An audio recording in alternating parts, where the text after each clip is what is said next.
Para espiarmos, alguém deverá praticar o mal contra nós? Isto não é supor que o mal sempre existirá? Explique o mal no processo de expiação.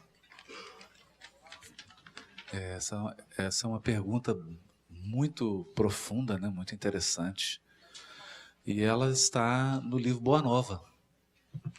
Ela foi feita pelo apóstolo Tiago a Jesus, no capítulo chamado Nicodemos. É interessante porque a primeira parte do capítulo é a conversa de Jesus com Nicodemos, em que Jesus tenta explicar não o mecanismo da reencarnação, mas o princípio da lei da reencarnação dentro da lei divina, e Nicodemos tem uma certa dificuldade de entender, e depois Tiago vem com essa grande pergunta, né? E aí Jesus, ele pergunta isso, quer dizer que para espiar o mal, onde houver um assassino, eu vou ter que ter depois um assassino para substituir aquele. E aí Jesus responde com uma pergunta para ele, diz assim: Tiago, na lei de Moisés, como se dá o processo de redenção? E ele vai responder que é a resposta padrão de todos nós, que é uma resposta da lei da justiça humana, aquela oposição que nós fizemos, justiça humana, justiça divina. Ele vai falar, olha, o processo da redenção na lei de Moisés é olho por olho, dente por dente. É um critério humano. Mas eu acho interessante, né? Porque Martin Luther King já havia dito isso, Nelson Mandela já disse isso, né? Mas eu acho a fala do Nelson Mandela apropriada, porque ele diz assim, quando a África estava saindo do apartheid, ele disse, olha, se nós implantarmos o olho por olho e dente por dente, teremos uma África de cegos e coxos, né? E banguelos, né? Porque é isso que se produz, né? Se você leva o olho por olho, dente por dente ao pé da letra, nós teremos mutilados, uma comunidade de mutilados. E aí quando ele responde isso, Jesus fala assim, mas até tu, Tiago, estás procedendo como Nicodemos? Né? Você não entendeu primeiro, né? Primeira coisa que ele não entendeu, olho por olho, dente por dente, não está nos 10 mandamentos. Né? Não tem isso lá, né? Não tem isso lá. E aí ele pergunta, qual é o primeiro mandamento da lei divina? Amar a Deus sobre todas as coisas. Não é? Então essa lógica de eu fui assassinado e agora alguém terá que assassinar o meu assassino, é uma lógica muito simplória. Né? Porque não é assim que a lei divina funciona. Então, o que nós temos visto na literatura que o mundo espiritual traz? O indivíduo foi um péssimo pai em diversas encarnações, abandonou várias vezes o filho, e agora ele vem no movimento espírita e vai tirar da cabeça dele que ele tem que montar uma creche.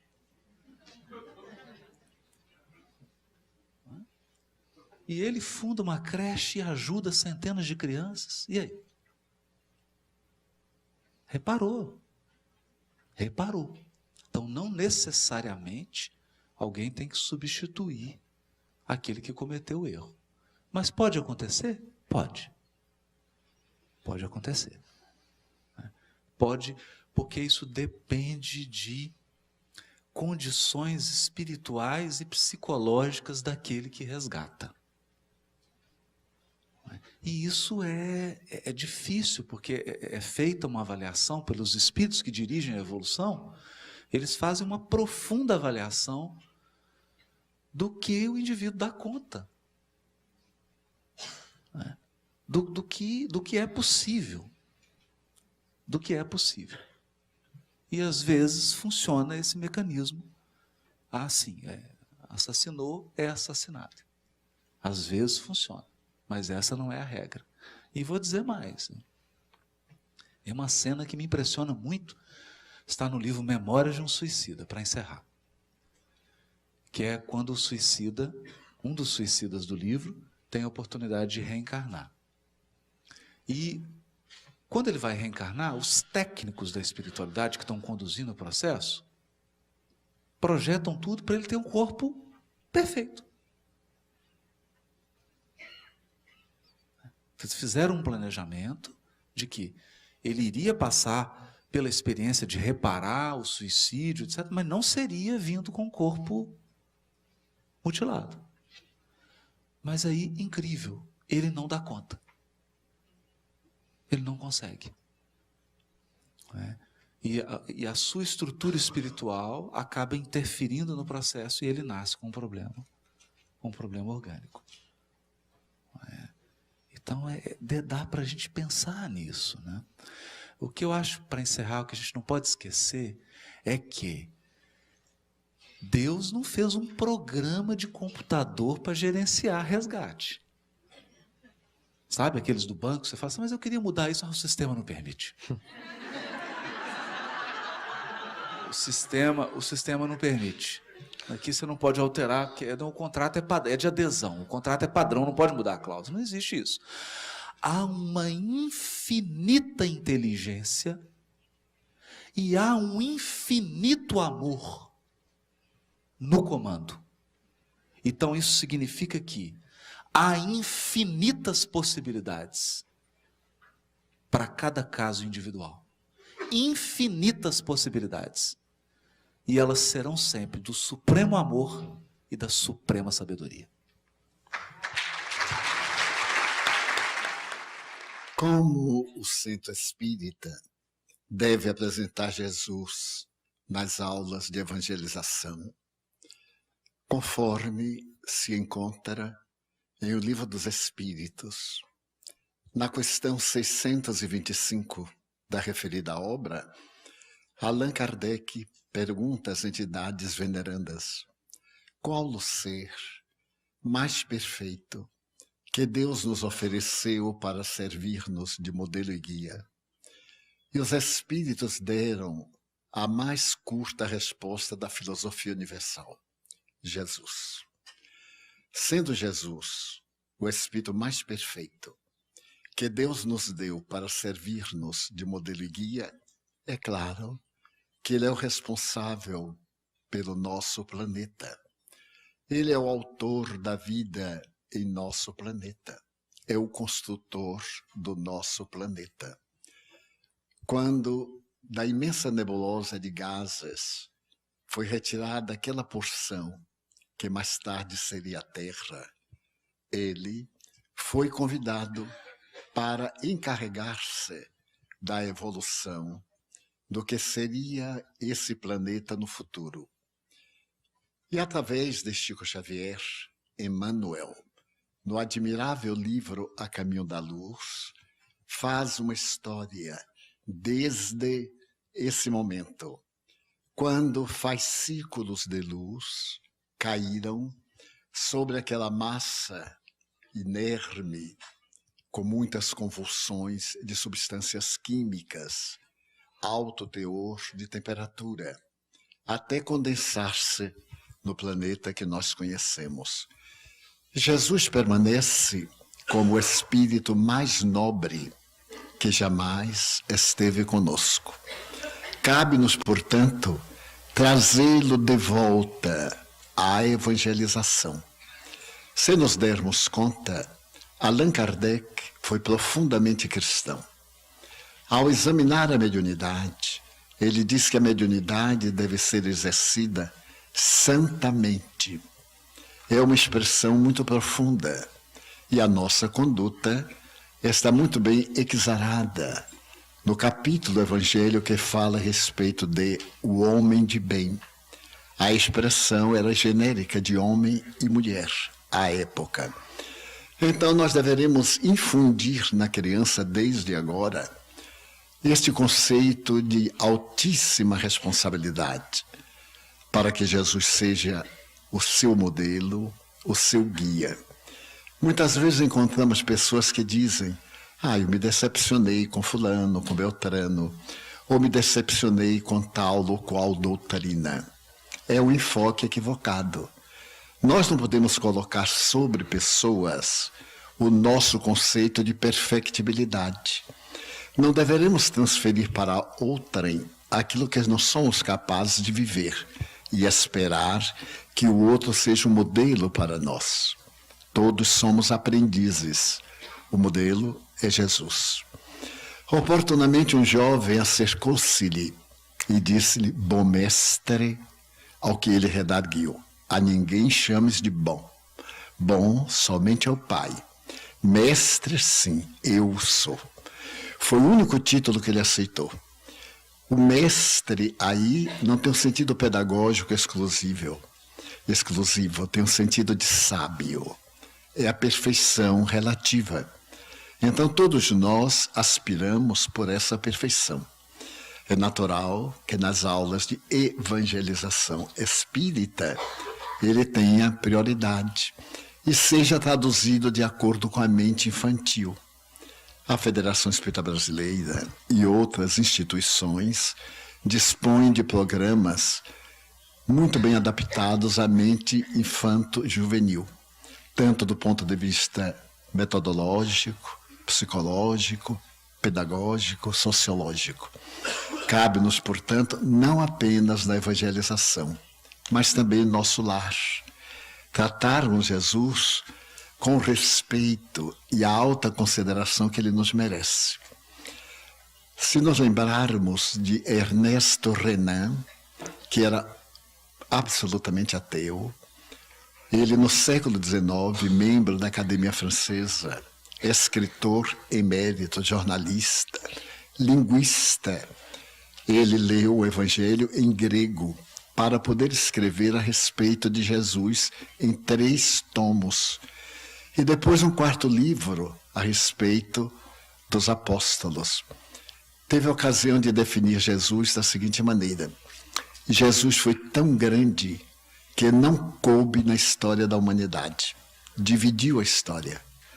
Todos os vultos couberam antes e depois do seu berço.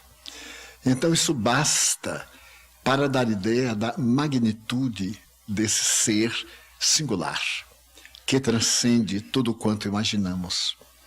No estudo dos arquétipos humanos da psicologia junguiana, a psicologia analítica, existem a ânima e o ânimos, a porção masculina, a porção feminina. Jesus, no estudo profundo da psicologia analítica, conseguiu harmonizar esses 2 polos. Quando ele atende a mulher surpreendida em auditório, predomina nele a ânima.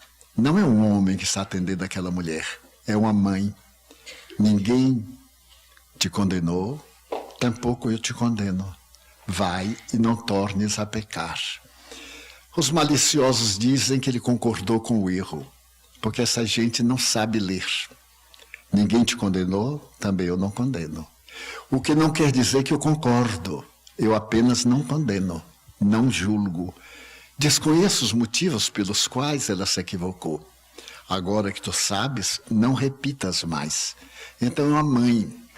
Mas diante dos fariseus, ele se levanta e diz: hipócritas, raça de víbora, até quando vos suportarei? Numa expressão vulgar, é necessário ser muito homem para dizer isso na cara do opositor sem raiva. Porque eu diria com raiva. No estado tranquilo eu não diria, eu disfarçava. Ele disse tranquilamente e continuou a tarefa. Então o ânimos predominou. Era perfeita a identidade feminina, a identidade masculina, em uma união de sabedoria. Então ele transcende tudo o que se possa imaginar. Daí, não apenas na evangelização, mas também nas reuniões doutrinárias, Sempre que abordarmos qualquer tema em público, nós, os espíritas, não podemos olvidar de falar sobre Kardec e Jesus. Temos que dar um jeito. Se nos pedirem para falar como é que se planta trigo, ainda assim, bem, se planta dessa forma e pede a Deus misericórdia, a Jesus que faça chover. A gente introduz. E com os conhecimentos que a doutrina nos deu, sabemos que temos que adubar a terra. Para que a nossa mensagem seja muito clara. Nada do embuste. Num período passado em que estava em moda a parapsicologia, muitos confrades se tornaram parapsicólogos, porque era um termo elegante.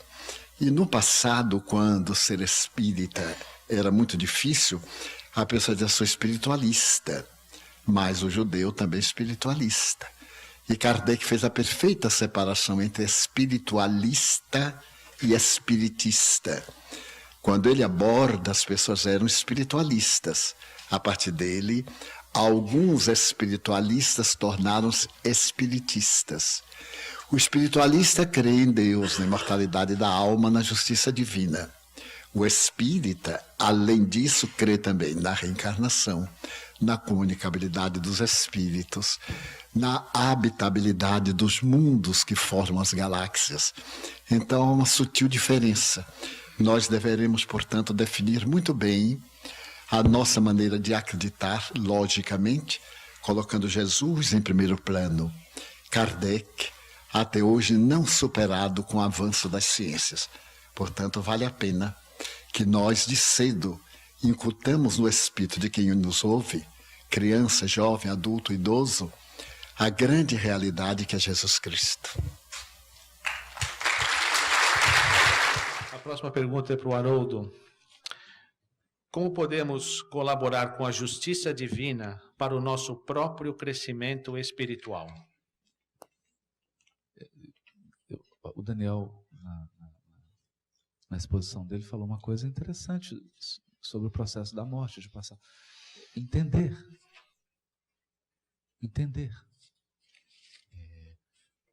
E aqui reside a base educativa do Espiritismo.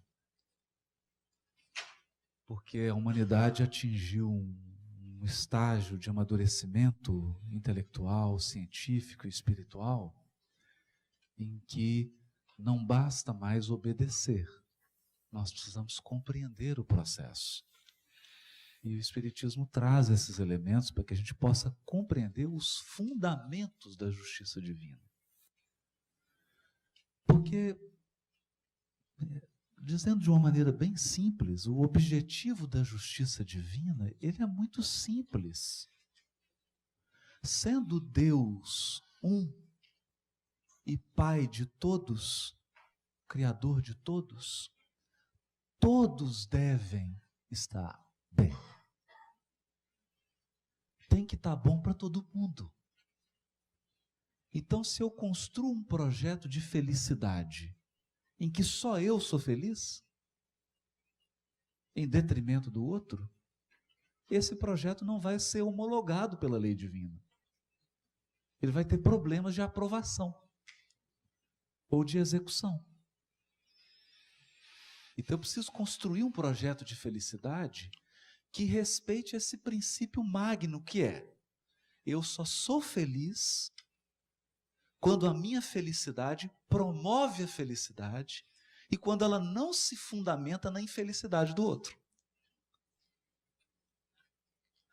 Quando eu compreendo a essência desse princípio da lei divina, nós vamos percebendo que todos os princípios dela nos levam nesse caminho. Nos levam nesse caminho. E entender isso nos ajuda a projetar melhor nossa jornada evolutiva. Porque até agora nós estamos sendo carregados de roldão.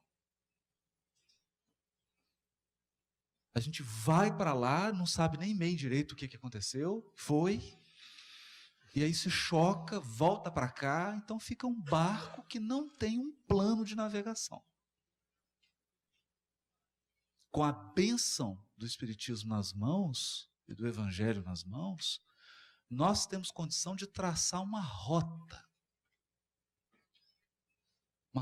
segura. Isso se chama evolução consciente. E na evolução consciente, você entende como funciona. Você não briga com o mar. Você não briga com o vento. Você consegue se colocar de maneira harmoniosa no mar e no vento. Então a gente acredita mesmo que o maior esforço de transformação moral que o Espiritismo está aí a nos colocar é: para de brigar. Para de brigar com a lei divina. Comece a entender os mecanismos da lei divina e a planejar seu futuro de acordo com esses princípios. E a corrigir o seu passado, porque o seu passado são as âncoras que não estão deixando seu barco partir. Então a gente vai eliminando essas âncoras do que nos prende ao passado, com carinho, com amor, com paciência, e vai planejando melhor o futuro. É um plano de curto prazo? Não. Não é um plano de curto prazo. Mas seguramente é um mecanismo eficaz para alcançar a felicidade. Fora disso, é construir na ilusão para depois ter que refazer na desilusão.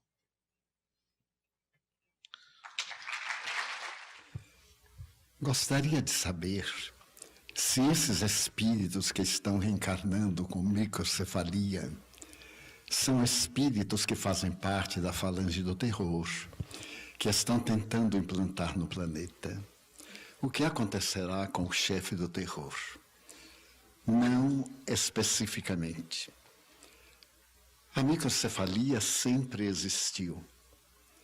Na atualidade, os espíritos endividados sincronizam com os recursos que existem na Terra para resgatarem suas dívidas.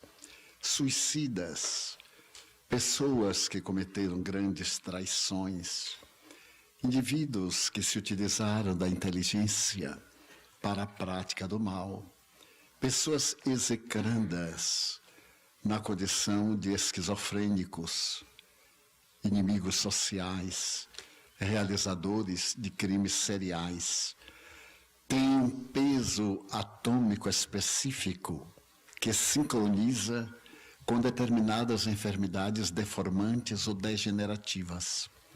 Digamos que cada espermatozoide possua características X, Y, Z para imprimir no óvulo, quando fecundado, aquilo que será o karma do indivíduo. Naturalmente, os espíritos voltados para o mal têm esse peso específico, a dívida, o efeito das ações negativas, e estão sincronizando com o processo degenerativo do vírus proporcionado pelo Aedes aegypti, que é o mosquito transmissor da doença que leva à degenerescência dos neurônios do sistema nervoso central, produzindo a microcefalia. Mas não necessariamente tal tipo, qualquer um de nós que esteja na área do mal e que desça aos escombros do nosso ser e que tenha de reencarnar, como sempre ocorreu com os microcéfalos de ontem, os macro, os hidrocéfalos. Então eles vêm por uma lei natural de atração. E o chefe do terror, aquelas entidades perversas comandadas por seres animalescos, objetivando gerar na Terra as grandes bacanais, a perda do sentido da vida, a ausência de uma ética, a ganância de sobrepor-se acima de todos os outros, esses também contam com a misericórdia de Deus. Nunca podemos pensar que o indivíduo tem que pagar. Allan Kardec, no capítulo 7 do livro Céu e Inferno, dedica uma página que é uma das mais belas da justiça. É o estudo exatamente da justiça do reino de Deus. Código Penal da Vida Futura. Nesse Código Penal, ele estabelece as ações e as consequências. Todos nós erramos. E não podemos achar que determinado indivíduo que está no terror, nas milícias muçulmanas do Oriente, cometendo crimes hediondos, cujo prazer é matar, como eles declaram, venham a reencarnar de tal ou qual forma. Porque talvez alguns de nós ainda não cometemos certos crimes por injunções sociais ou circunstâncias. Não raro, no meio de pessoas aparentemente civilizadas, surge um criminoso serial. E todos declaram, mas era uma pessoa muito boa, gentil, bom vizinho, e de repente mudou. Ele apenas desvelou o nível em que se encontrava. Era, portanto, esquizofrênico antissocial que fingia, tinha uma dupla personalidade. Então, eles voltam e vão resgatando. No caso do chefe, é impossível sabermos de que instrumentos se utilizará a divindade. Vamos fazer um paralelo. Judas, o amigo que traiu, o amigo que se equivocou, seja qual for o motivo, reencarnou-se em cada século carregado pela lepra. E a sua última reencarnação foi como Joana d'Arc, salvando a França do poderio da Inglaterra na chamada Guerra dos 30 Anos, porém com um objetivo nobre, preparar a França para receber Kardec alguns anos depois. Então, ele pediu para resgatar. E as primeiras reencarnações foram impostas, expiação. As outras foram solicitadas, provação. Então, o indivíduo que é infinitamente mal hoje, logo, nas primeiras oportunidades, pode redimir-se, pode sofrer e mudar. Quando ele muda, não acaba a dívida, mas ele poderá resgatá-la de maneira suave, através de muitas encarnações. Há um momento na mediunidade de Chico Xavier, em que André Luiz fala de dois espíritos muito nobres, que podiam ascender a um planeta superior, ao reino dos céus. Mas examinando-se-lhe a ficha, percebeu-se que na Idade Média eles haviam cometido crimes hediondos. Quando eles souberam, resolveram reencarnar espontaneamente para resgatar. Então a nossa preocupação com esses espíritos deve ser também feita com compaixão. Porque, por outro lado, nós temos alguns débitos que já não podíamos ter. Quantas vezes nos surpreendemos com determinada postura mental que já não é factível para o nosso nível de compreensão? Eles reencarnar-se-ão, resgatarão, não importa o tempo. O tempo além da morte não é linear, hoje, amanhã, das 24 horas terrestres. É o tempo emocional. O espírito pode ficar detido por séculos naquela ideia. Por exemplo, a entidade que me perseguia foi por causa de um incidente que nós tivemos no ano de 1625. 400 anos ele guardou a mágoa. E como estamos no processo de evolução, nesta encarnação, graças à mediunidade, foi possível ele vir me cobrar. Eu não sei se paguei, mas eu aguentei. Sobrevivi. Porque a vida é muito interessante. Talvez eu seja que a pessoa mais idosa. Eu faço ideia que não. Tem uma senhora de 90 anos que me animou muito. Eu olhei para ela e disse, eu chegarei lá, tenha calma. Ela disse, se eu viver 95, também chegarei, não há problema. Mas porque eu já sou idoso, está agora na moda os amigos dizerem, esta é a última conferência de Divaldo. E eu fico contente, porque vai muita gente para ver a minha morte. E acontece o máximo, eu vou ao enterro de todos aqueles que pronunciaram.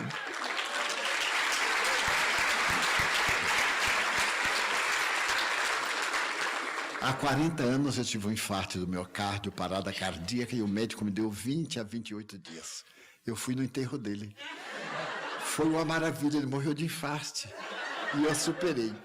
Na Inglaterra, eu tinha uma amiga, Miss Schmidt, uma irlandesa. Ela sempre era muito amiga, vinha da Irlanda, de Dublin, para poder me ouvir. E eu gostava, porque ela era gordinha. Eu acho linda a moça magra, mas gordinha melhor para gente dar um abraço. Tenho que abraçar. E na hora do passe, quando chega aquele palito para dar passe, não tem nada. Uma gordinha não sua. É uma maravilha o passe de uma gordinha, porque sai energia. Aquela magrinha, aquela coisa se flutuando no ar, a gente ainda faz uma prece em favor dela. Eu abraçava, e abraço de gordo é uma delícia.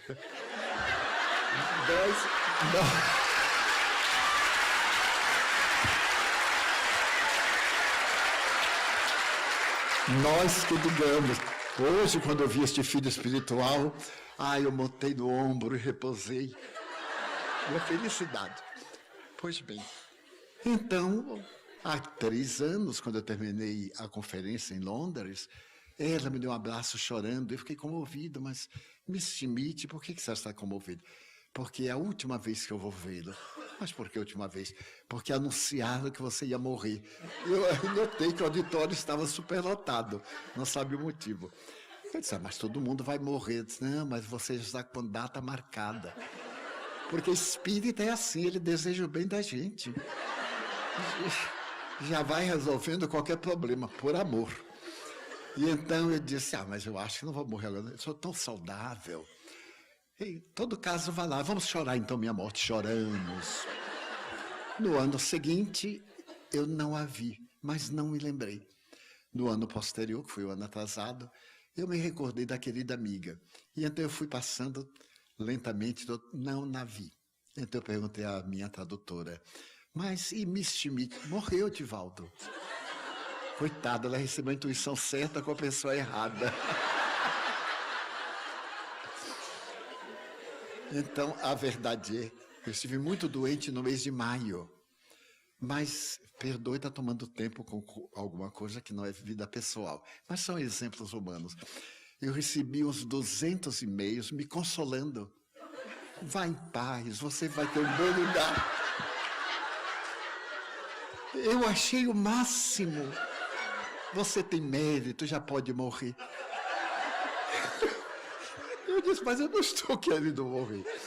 Eu estou doente como qualquer pessoa. E aí uma carta especial, essa eu copiei, não tive jeito, eu gravei. A pessoa me diz assim, nós vamos lembrar de você, me ajude, já me dando trabalho antes de morrer. Porque espírita é uma coisa especial. Um diz assim do outro, que Deus lhe dê muito trabalho. Eu digo, a você também. Porque é só para nós. Dessa forma. Quando vocês receberam, há poucos dias me mataram na internet. Eu estava em São Paulo fazendo um seminário, eu estava no auge do seminário. Então a moça passou lá no fundo e me mostrou um papel. Eu fazendo um seminário, interpretando uma página de psicologia complicada, e a moça, eu não conseguia ler. Ela então não teve jeito, passou e jogou em cima da mesa. E então, eu falando, eu li assim, você acaba de morrer pela internet. Anunciaram que eu tinha morrido lá em São Paulo com um problema muito grave, até já deram atestado de óbito, com um problema de pleura e de tal coisa. E então, aí eu tive que rir, disse, vocês desculpem, mas estou falando com fantasma, porque eu acabei de morrer e estou aqui falando. Aí um amigo teve a ideia, tirou uma fotografia minha, mandou logo que fui fotografasse, botando no teste. Divaldo está vivo e saudável falando agora. O povo está com a pressa. Eu me lembro de Chico Xavier, quando ele completou 90 anos, 90, eu ainda falto 2 para 90. Aí perguntaram, Chico, é verdade que você está perto de morrer? Olha que pergunta. Aos 90 está perto. Ele então respondeu, o povo está com a pressa, mas eu não estou com pressa nenhuma. Ainda ficou 2 anos. Mas aí, essas entidades voltarão, estarão conosco. Nós seremos suas vítimas, seus algozes, porque a lei é de progresso. São equívocos, e isso nasce em nós um sentido de compaixão imensa. E tem aqui uma pergunta que eu vou aproveitar. Por que atualmente está tendo a tendência de os espíritos se chamarem kardecistas? É um erro. Nós somos espíritas. Porque se formos kardecistas, equivale a dizer que tem espíritas não kardecistas. Emmanuel, numa linda página, diz: espírita seja o nome do teu nome. A pessoa só é espírita porque é kardecista. Nós lemos Kardec, lemos a obra, mas não somos kardecistas, somos espíritas. Agora, a pessoa que não é espírita poderá dizer: eu pertenço a esta classe, aquela classe. No espiritismo não tem subdivisões. Ah, porque o maldista é ramatista. Não, não tem. Espírita. Agora, se a pessoa segue isso, aquilo, é um problema pessoal. Quando alguém perguntar qual é a sua religião, espírita. De mesa branca, não, a mesa até que é preta.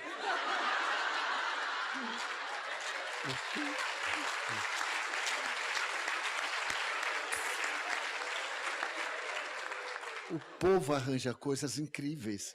Você é do alto ou do baixo espiritismo? Eu digo, eu estou no meio. Não, por que tem o alto? O alto é a doutrina, o baixo é Umbanda. Não, não temos preconceito nenhum.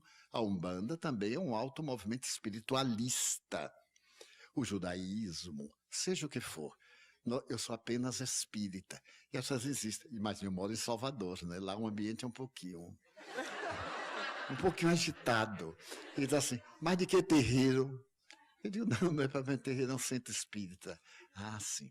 Mas lá recebe caboclo? Eu digo: se ele vier, a gente recebe, não bota ninguém para fora. Não tem prejuízo. E recebe preto velho? Eu digo: tanto preto como branco como roxo, a gente recebe. A mediunidade é neutra, é um telefone. Alguém telefonou, se tiver outro, atende. Agora, não seguimos os conselhos de espíritos de tal classe, porque eles ainda necessitam de orientação. Se o espírito vem com certas características, ainda está humanizado. Não tem a condição de nos orientar. Por que nós vamos ficar presos a determinados tabus, preconceitos, quando a doutrina nos liberta? Está no Livro dos Espíritos a liberdade de consciência, a liberdade total. Aí o Espiritismo proíbe nada. Somos livres para fazer e somos constrangidos a resgatar. O efeito virá. Então a doutrina é essa maravilha. Não proíbe absolutamente nada, mas cada um é responsável pelos seus atos. Putar ao lado do Divaldo, né? Porque... Não, é sério, gente, é sério. Olha.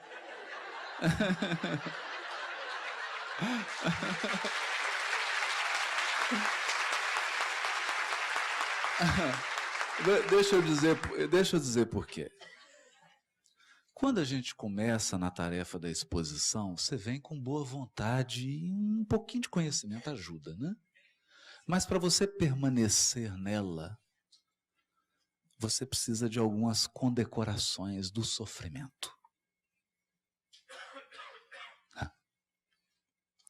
E esse aqui tem várias. Então, para você alcançar esse patamar aqui, você precisa ter vencido muitas etapas. E eu vou ser bem sincero. Quando você está passando por ela, você acha que não vai sobreviver.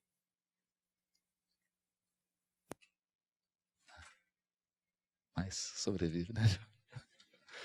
Sobrevive. Sobrevive.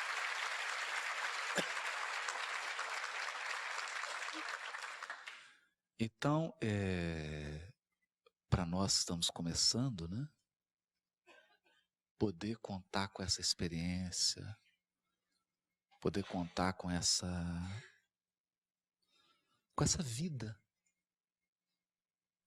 É uma vida, né?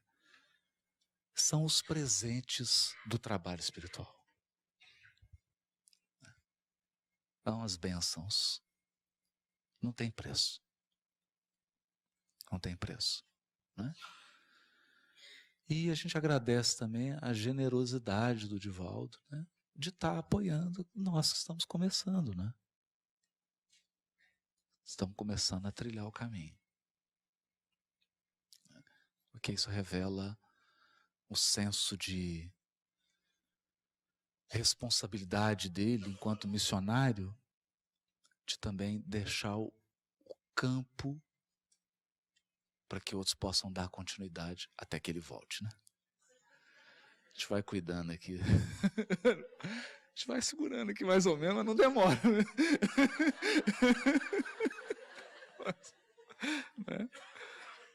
Bom, tem uma pergunta aqui que é assim emocional, né? Vem do coração. O que devo fazer para encontrar o Cristo que você encontrou? Eu vou responder bem simples. Deixa a doutrina espírita entrar dentro de você. Porque a gente faz um movimento tanto de entrar na doutrina, né? Entrar no movimento, aí você busca uma tarefa, você busca uma atividade, vai fazer, aí marca uma palestra para fazer. Então nós estamos sempre buscando, mas tem um momento que você tem que deixar ela entrar.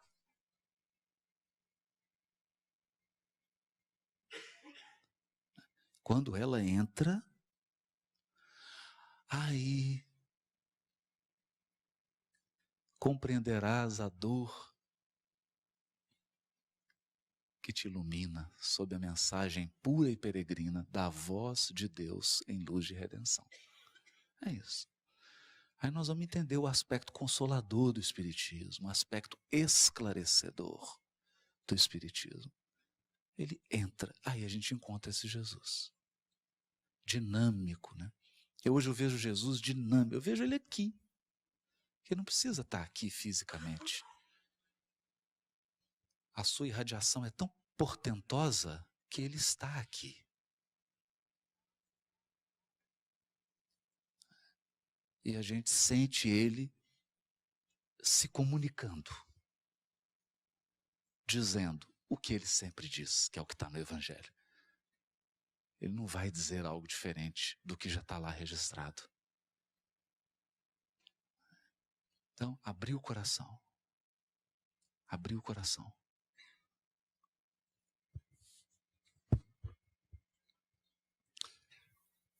Não tenho palavras para agradecer a bondade do nosso Haroldo. Realmente, reencontrá-lo nesta vida, nesta existência, foi a bênção que o Senhor me concedeu no crepúsculo. Saber que outros corações de longas jornadas cristãs continuariam levando a mensagem com destemor, com testemunhos e com sacrifícios. Porque o nosso Cristo é descrucificado. Não temos mais uma semana da paixão. A paixão do Cristo somos nós. Até hoje, ele continua apaixonado por nós. Há 2000 anos, aguardando-nos. O aborto deve ser objeto do livre-arbítrio da mulher grávida? Não. Abortar, nunca. Mesmo quando as leis da terra concedam o livre direito de opção, tornando-o legal, ele será sempre imoral. Há uma exceção. Quando a mulher gestante corre perigo de vida. Mas a minha mãe optou por não me abortar. Era o 13º filho. Ela estava com 44 anos, muito debilitada. E o médico lhe disse: a senhora já teve 12 filhos, 3 abortos espontâneos. Este agora é inadiável. Poderemos abortar, está no 3º mês, sem nenhuma dificuldade. Ou do contrário, a senhora morre. E ela respondeu na sua ingênua humildade: prefiro morrer a matar meu filho. E então, graças a ela, aqui estou na Terra há 88 anos. E pude abraçá-la no momento da sua desencarnação, aos 86 anos. A mulher não é dona do fenômeno gestativo que lhe ocorre. Ela é coparticipante. Não tem, portanto, o direito de matar, porque ela não tem o recurso para criar. Somente Deus cria. Aliás, Huberto Rodin estabelece uma diferença entre o verbo criar e o verbo crear em língua portuguesa. Ele procura dizer que Deus creia uma forma de criação uminal, e somente Deus. E é curioso notar que a hora do retorno nem o filho sabe, só o pai.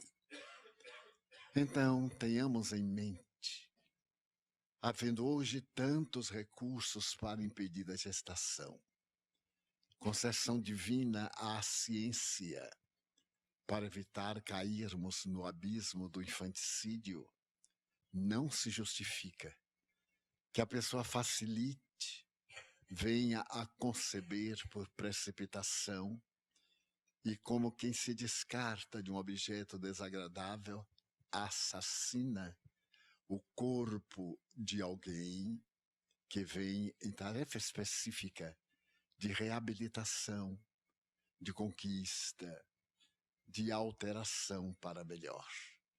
Portanto, mesmo sendo uma resposta que nem todos esperam, preferimos continuar que a pena de morte, a eutanásia, o suicídio e o aborto são crimes muito graves, estabelecidos na consciência cósmica.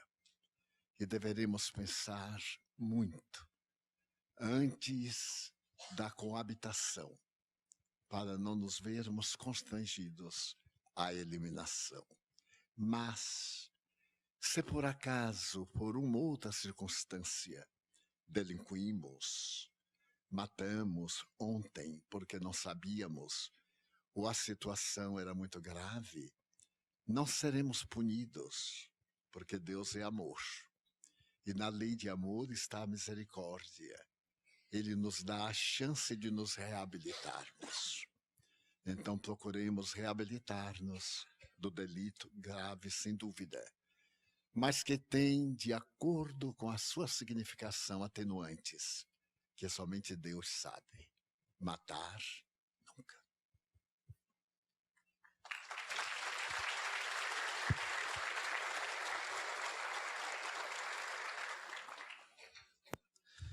Pergunta aqui: como entender a misericórdia divina com a crucificação de Jesus?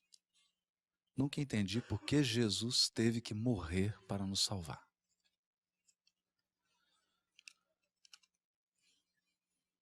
Bom, a cruz do Cristo era uma probabilidade que foi assumida pela sua grandeza. Por quê? E ainda é assim. Ainda é assim. Há uma mensagem, a princípio desagradável na cruz. Se você olha para a parte da frente dela. Que a parte da frente é derrota, abandono dos entes queridos, insulto, truculência, incompreensão, perseguição gratuita, ódio gratuito, solidão. E esses são elementos que, embora o Cristo não necessitasse de nenhum deles, porque ele já possuía as conquistas que esses sofrimentos são portadores, ele sabia que nós necessitamos. E às vezes, quando nos engajamos num trabalho espiritual, a gente começa a perceber perseguições gratuitas, ódio gratuito, abandono, deserção, solidão. Por outro lado, ou do lado detrás da cruz, há uma mensagem gloriosa de que não há derrota na carne que a vitória do Espírito não apague. Então é sempre bom olhar para a mensagem da cruz, lendo-a junto com o domingo da ressurreição.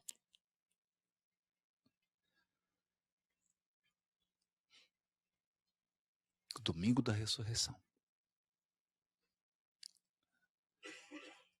A glória espiritual.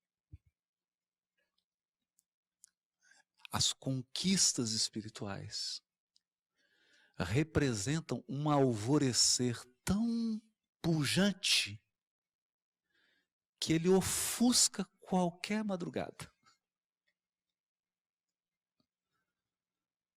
É assim.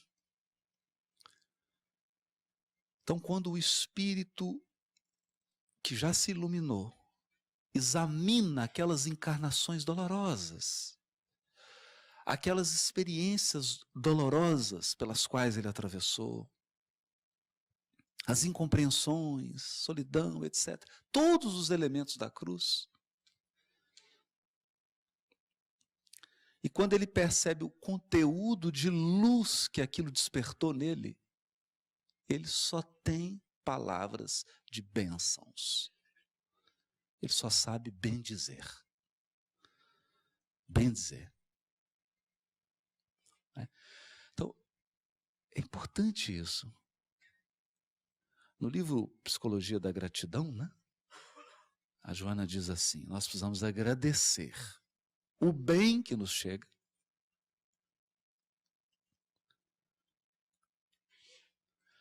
o mal que nos chega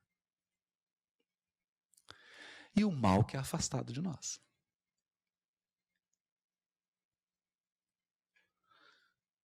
Acho isso muito bonito. O bem que nos chega é quando a sua avaliação de bem coincide com a avaliação superior. É bem mesmo, chegou. O mal que nos chega, você acha que é mal, mas para a avaliação superior é um bem. E o mal que é afastado de nós é quando a gente concorda de novo. A gente acha que é mal e eles acham também é mal. Vamos afastar, porque não vai ser bom. De modo que só nos chega aquilo que é bom para o espírito imortal.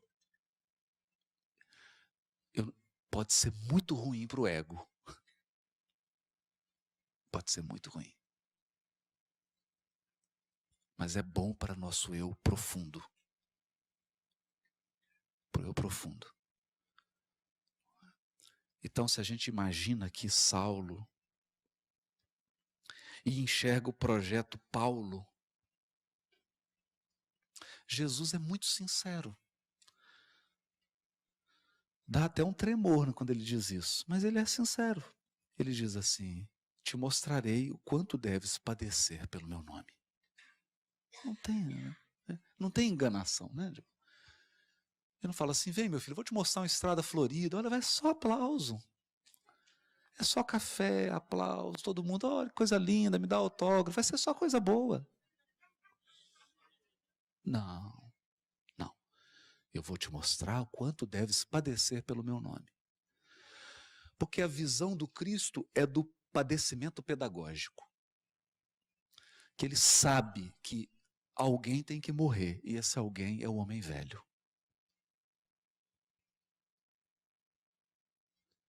E velório nunca foi alegre. Não é? velar o homem velho é lágrima, é doloroso mesmo, não é? Mas a gente precisa focar no homem novo que está nascendo, né? No novo homem que nasce. Novo homem que nasce. Então, se eu pudesse assim resumir numa palavra, a cruz tem uma lição. A lição da cruz se chama resiliência. Resiliência. Você olha para a benfeitora Joana, aquela candura, azul, aquela doçura, né? Você fala assim, é frágil. É frágil. Não tem anjo de cristal. Todo anjo é de diamante.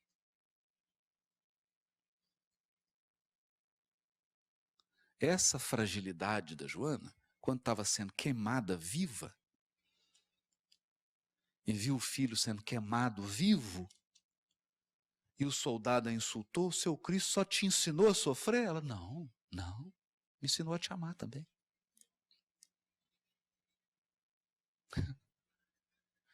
Essa é a resiliência que só a cruz proporciona.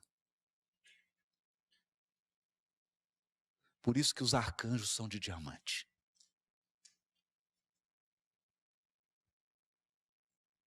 Resistência, força. E a gente vai saindo cada vez mais forte. É assim. Né?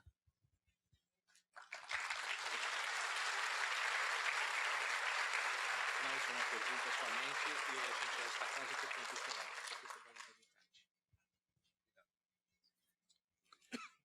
Emmanuel, entre as incontáveis frases bonitas e penetrantes, diz que a cruz do Cristo faz lembrar um sabre fincado na terra, os braços abertos para afagar, nem no céu, nem na terra, no ar, esperando por nós. Então é um significado incomparável. Ele está entre nós e Deus, chamando-nos para ascender também na cruz das nossas necessidades. Entre os estagiários de Jesus em seu ministério, há também estagiárias, trabalhadoras, energia feminina. Mas é claro, ele foi o primeiro feminista da Terra. Estava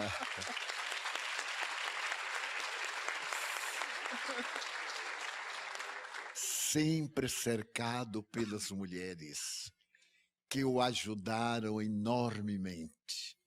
A própria Joana de Cusa e outras reuniam alguns haveres para oferecerem aos apóstolos nas longas jornadas em que, não podendo trabalhar, já que estavam a serviço da palavra e da vida, necessitavam também de nutrir-se.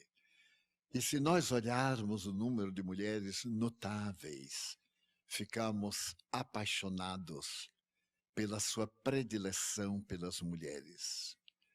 À exceção de sua mãe, hors concours, nós podemos recordar em série a mulher samaritana, Maria e Marta, as irmãs de Lázaro, a quem ele tanto amava aos três, Maria, a mulher de Madalena, Miriam de Migdol, aquela mulher que renunciou a tudo e desencarna com ranceníase em Éfeso, sob o carinho da Mãe Santíssima e de João.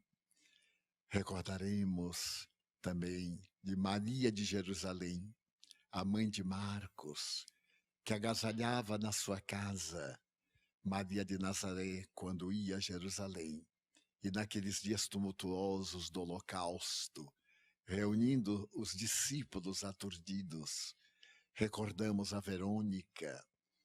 Paulo nos fala de uma costureira que tanto ajudava. Então a mulher desempenhou e prossegue desempenhando um papel de primeiro significado entre os estagiários do mestre, na condição de ministras de estado, de sentimento, porque a mulher é uma alma da vida e Jesus não a poderia relegar a plano secundário.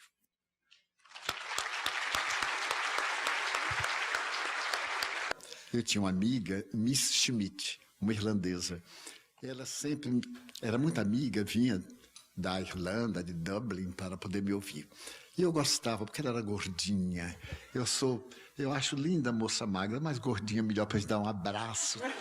Tenho que abraçar. E na hora do passe, quando chega aquele palito para dar passe, não tem nada uma gordinha não sua. É uma maravilha o passe de uma gordinha, porque sai energia. Aquela magrinha, aquela coisa assim flutuando no ar, a gente ainda faz uma prece em favor dela. Eu abraçava, e abraço de gordo é uma delícia.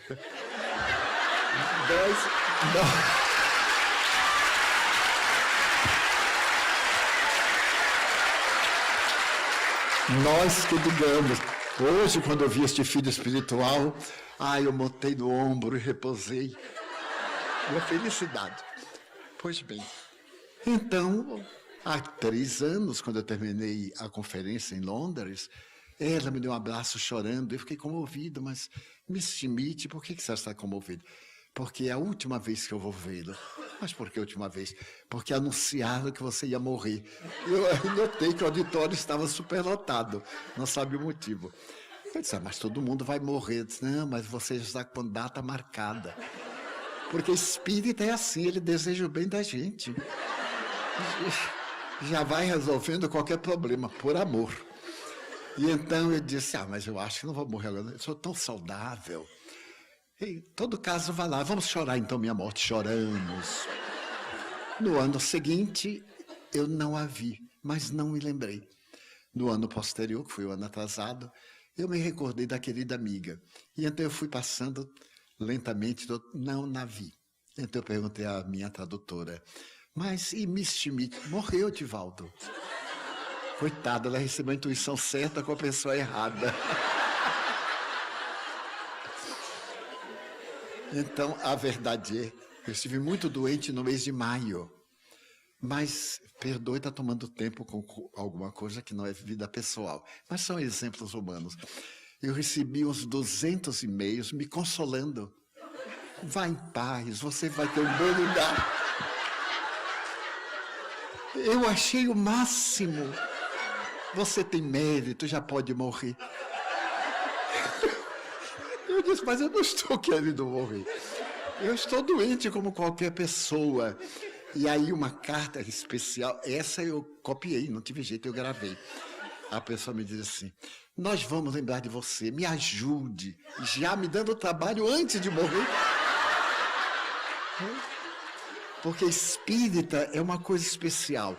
Um diz assim do outro, que Deus lhe dê muito trabalho. Eu digo, a você também. Porque é só para nós. Dessa forma. Quando vocês receberam, há poucos dias me mataram na internet. Eu estava em São Paulo fazendo um seminário, eu estava no auge do seminário. Então a moça passou lá no fundo e me mostrou um papel. Eu fazendo um seminário, interpretando uma página de psicologia complicada, e a moça, eu não conseguia ler. Ela então não teve jeito, passou e jogou em cima da mesa. E então, eu falando, eu olhei assim, você acaba de morrer pela internet. Anunciaram que eu tinha morrido lá em São Paulo com um problema muito grave, até já deram atestado de óbito, com um problema de pleura e de tal coisa. E então, eu tive que rir, disse, vocês desculpem, mas estou falando com fantasma, porque eu acabei de morrer e estou aqui falando. Aí um amigo teve a ideia, tirou uma fotografia minha, mandou logo que fui fotografar, se botou no teste. Divaldo está vivo e saudável falando agora. O povo está com a pressa. Eu me lembro de Chico Xavier, quando ele completou 90 anos, 90, eu ainda falto 2 para 90. Aí perguntaram, Chico, é verdade que você está perto de morrer? Olha que pergunta. Aos 90 está perto. Ele então respondeu, o povo está com a pressa, mas eu não estou com pressa nenhuma. Ainda ficou 2 anos. Mas aí, essas entidades voltarão, estarão conosco. Nós seremos suas vítimas, seus algozes, porque a lei é de progresso.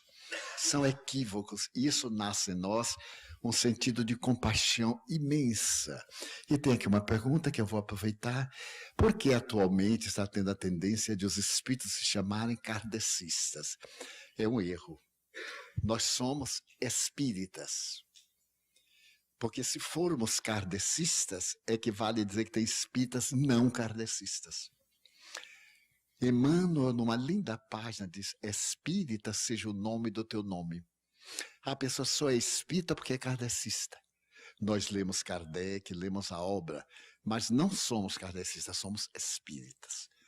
Agora, a pessoa que não é espírita poderá dizer, eu pertenço a esta classe, aquela classe. No espiritismo não tem subdivisões. Ah, porque o maldista é ramatista. Não, não tem. Espírita. Agora, se a pessoa seguir isso, aquilo, é um problema pessoal. Quando alguém perguntar qual é a sua religião, espírita. De mesa branca, não, a mesa até que é preta.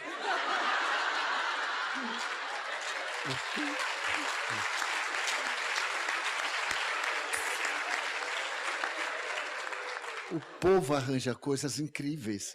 Você é do alto ou do baixo espiritismo? Eu digo, eu estou no meio. Não, por que tem o alto? O alto é a doutrina, o baixo é Umbanda. Não, não temos preconceito nenhum. A Umbanda também é um alto movimento espiritualista. O judaísmo, seja o que for. Eu sou apenas espírita. E essas existem. Imagina, eu moro em Salvador, né? Lá o ambiente é um pouquinho agitado. Ele diz assim, mas de que terreiro? Eu digo, não, não é para terreiro, é um centro espírita. Ah, sim. Mas lá recebe caboclo? Eu digo, se ele vier, a gente recebe, não volta ninguém para fora. Não tem prejuízo. E recebe preto velho. Eu digo, tanto preto como branco como roxo, a gente recebe. A mediunidade é neutra, é um telefone. Alguém telefonou, se tiver outro, atende. Agora, não seguimos os conselhos de espíritos de tal classe, porque eles ainda necessitam de orientação. Se o espírito vem com certas características, ainda está humanizado. Não tem a condição de nos orientar. Por que nós vamos ficar presos a determinados tabus, preconceitos, quando a doutrina nos liberta? Está no Livro dos Espíritos a liberdade de consciência, a liberdade total. Aí o Espiritismo proíbe nada. Somos livres para fazer e somos constrangidos a resgatar. O efeito virá. Então a doutrina é essa maravilha. Não proíbe absolutamente nada, mas cada um é responsável pelos seus atos.